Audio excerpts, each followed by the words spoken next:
Many questions have been asked face to face to John Party 2, who is the RBZ Governor Mushayavanhu. However, hakuna mubvunzo unokuda wabvunzwa muzora nhasi, and I'm sure you all want to hear about this. Zig ranetsa, Zig trend this week muri Zimbabwe. It's all about Zig everywhere. Before we dive deep, tell us what you think in the comment section. Kana uchitiri kudona, just type uri kudona. If you think it's still sustaining Zimbabwe, just type rise. So muri Zimbabwe pana patiri kuona kuti pa exendo pane munhu anosvika achimubvunza question yoti nyange iyi atoshawa remuromo remukanwa. Anosvika achiti, what are the fears? Cues. I thought Reserve Bank of Zimbabwe has enough reserves of foreign assets. The governor said on a number of occasions that if you want foreign currency, go to your bank.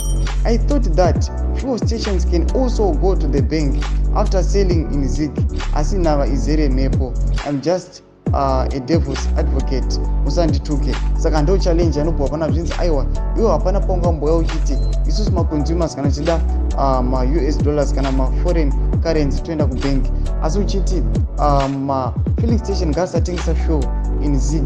So kana ma filling station kana akangotengesa in Zig kana vakuda futi foreign currency ma US dollars ngavangoenda ku bank sechangoitwa ma consumers. Muri Zimbabwe uyu mubvunzo wamusiya akashamisa muromo achitopindura kuti kudi tudze mafungiro enyu munoti kudi pamusoro pe mubvunzo wapiwa iye John Mushayavanhu. Pinda mu comment section medu sanga no subscribe like sinotina on the bell icon. Promotion updates anokupa vanhu vaZVAITWA news.